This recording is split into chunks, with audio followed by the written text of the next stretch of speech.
Luminous P S C ക്ലാസ്സിലേക്ക് സ്വാഗതം.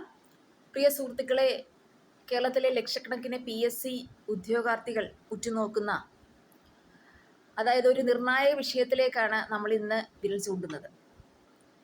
നമ്മൾ കഴിഞ്ഞ 2-3 ദിവസങ്ങളായിട്ട് ഇതിനെപ്പറ്റി ചർച്ച ചെയ്യുന്നുണ്ട്.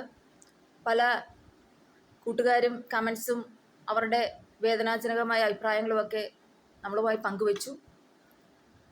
അതായത് പെൻഷൻ പ്രായം വർദ്ധിച്ചപ്പോൾ അപേക്ഷിക്കുവാനുള്ള പ്രായപരിധിയും മാറ്റം വരേണ്ടതായിരുന്നു, അല്ലേ? അതൊരു സ്വാഭാവികമായ ഒരു നീതിയാണ് നമ്മൾ ആവശ്യപ്പെടുന്നത്. എന്നാൽ 2013 പങ്കാളിത്ത പെൻഷൻ വന്നതോടുകൂടി വിരമിക്കൽ പ്രായം 60 എത്തിയെങ്കിലും അപേക്ഷിക്കുവാനുള്ള പ്രായപരിധി ഇന്നും 36 തന്നെ നിൽക്കുകയാണ്. ഈ വിവേചനത്തിനെതിരെ കേരളത്തിലെ ഉദ്യോഗാർത്ഥികൾ നടത്തുന്ന നിയമ പോരാട്ടം ഇപ്പോൾ ഒരു നിർണായക ഘട്ടത്തിലാണ്.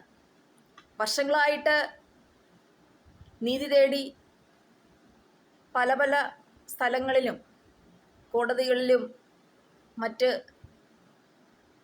ഉന്നത ഉദ്യോഗസ്ഥന്മാരെയൊക്കെ കണ്ട് നമ്മളുടെ ആവശ്യങ്ങൾ അറിയിച്ചിട്ടുണ്ടായിരുന്നു. എന്നാൽ ഇന്ന് അതിൻ്റെ ഒരു നിർണായക ഘട്ടത്തിലേക്കാണ് നമ്മളിപ്പോൾ എത്തിയിരിക്കുന്നത്. നമുക്ക് ചരിത്രത്തെ ഒന്ന് പരിശോധിക്കുകയാണെങ്കിൽ 2012 സർക്കാർ ജീവനക്കാരുടെ വിരമിക്കൽ പ്രായം എന്ന് പറയുന്നത് 55 നിന്ന് 56 ഉയർത്തിയിരുന്നു. അന്നത്തെ ആ ഒരു കാര്യം നമുക്ക് എല്ലാവർക്കും അറിയാവുന്നതാണ്. 2012 നടന്ന സംഭവം. എന്നാൽ ആ സമയത്ത് ഉദ്യോഗാർത്ഥികളുടെ അവസരം നഷ്ടപ്പെടാതിരിക്കാനായിട്ട് അന്ന് അതിന് സർക്കാർ ശ്രമിച്ചിരുന്നു. അന്ന് 1 വർഷത്തെ പ്രായപരിധി ഉയർത്തിയിരുന്നു. എന്നാൽ 2013 ഏപ്രിൽ 1 ശേഷം നിയമിതരായവർക്ക് പങ്കാളിത്ത പെൻഷൻ പദ്ധതി പ്രകാരം വിരമിക്കൽ പ്രായം 60 വയസ്സാക്കി ഉയർത്തി. അതായത് 2013 ശേഷം ഗവൺമെൻറ് ജോലിയിൽ അപ്പോയിൻമെൻ്റ് ആകുന്ന നിയമിതരാകുന്നവർക്ക് 60 വയസ്സ് വരെയാണ് പെൻഷൻ പ്രായം. അപ്പോൾ അവിടെ 4 വർഷമാണ് പെൻഷൻ പ്രായം ഉയർത്തിയത്. 56 നിന്ന് 60 ഉയർത്തുന്നത്. എന്നാൽ ആ സമയത്ത് ഉദ്യോഗാർത്ഥികൾക്ക് അപേക്ഷിക്കാനുള്ള പ്രായപരിധി 4 വർഷം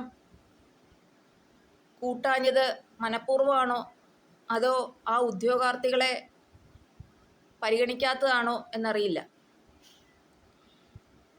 ഈ 4 വർഷം വർദ്ധിപ്പിച്ചിട്ടും അപേക്ഷിക്കാനുള്ള ഉയർന്ന പ്രായപരിധി മാത്രം ഇന്നും 36 തന്നെയാണ് നിൽക്കുന്നത്. ഇതിന് ആനുപാതികമായി വർദ്ധിപ്പിക്കേണ്ടത് ഉദ്യോഗാർത്ഥികളുടെ അവകാശമല്ലേ? അപ്പോൾ ഇത് എല്ലാ ഉദ്യോഗാർത്ഥികൾ എന്ന് പറയുന്ന ഇന്നത്തെ ഉദ്യോഗാർത്ഥികൾ എന്ന് പറയുന്നതാണ് നാളത്തെ സർക്കാർ ജീവനക്കാർ. എല്ലാവരും ഉദ്യോഗാർത്ഥികളായിരുന്നു, അല്ലേ? അപ്പോൾ ഈ 4 വർഷം തീർച്ചയായും ഉയർത്തേണ്ടതാണ്. അപ്പം നിങ്ങൾ ഇത് ചർച്ച ചെയ്യുക. നമുക്ക് ഇതിനെപ്പറ്റി ഒന്ന് വിലയിരുത്തണം. നിങ്ങളുടെ അഭിപ്രായങ്ങൾ നിർദ്ദേശങ്ങളും ഒക്കെ ഞങ്ങളുമായി ഷെയർ ചെയ്യുക. ഞങ്ങളുടെ ചാനൽ സബ്സ്ക്രൈബ് ചെയ്യുക.